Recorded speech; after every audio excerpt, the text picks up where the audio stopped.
আজকে করছি ইলিশ মাছের মাথা দিয়ে মুগ ডাল। ডালটাকে সেদ্ধ করে রেখে দিয়েছি, এই এখন ফোড়নটা দিচ্ছি। মাথাটা ভাজবো, এর মধ্যে একবারে মাথাটা ভেজে নেব।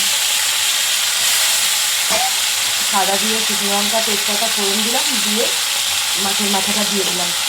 নুন হলুদ মাখিয়ে রেখেছিলাম মাছের মাথাটার মধ্যে।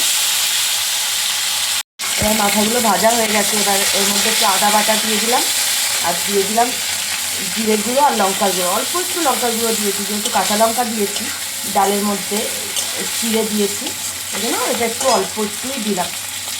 মাছের মাথাগুলো ভালো মতো কষিয়ে নিয়েছি মশলাগুলোর সঙ্গে। এবার ডালটা দিয়ে দিলাম, সেদ্ধ করে রেখেছি ডালটা।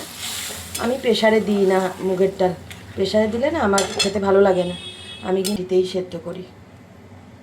লাস্টে নামানোর আগে একটু আমি জিরের গুঁড়ো, ভাজা জিরের গুঁড়ো দিয়ে দিলাম।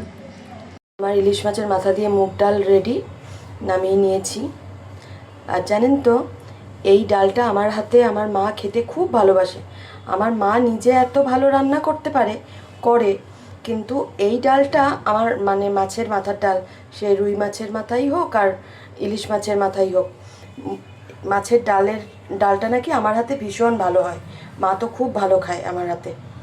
হয় না, এক একটা পদ এক একজনের হাতে ভালো হয়, তো আমার মা বলে তোর হাতের ডালটাই বেশি ভালো লাগে আমার। তো চলুন আর কি কি পদ করেছি দেখিয়ে দিই। আর করেছি এই ডালের সঙ্গে খাওয়ার জন্য পেঁয়াজি ভেজেছি। পেঁয়াজিটা খুব বেশি করে ভাজিনি, কড়া করে, খাওয়ার সময় আবার ভেজে নেব। আর করেছি গুড়জালি মাছ করেছি, আলু বেগুন দিয়ে গুড়জালি মাছের ঝোল করেছি। এই হচ্ছে আজকের লাঞ্চের মেনু। আজকের লাঞ্চের মেনুটা কীরকম লাগলো আমাকে কমেন্ট করে জানাবেন। ভালো লাগলে একটা লাইক করে দেবেন। তো চলুন আসছি পরের ভিডিওতে।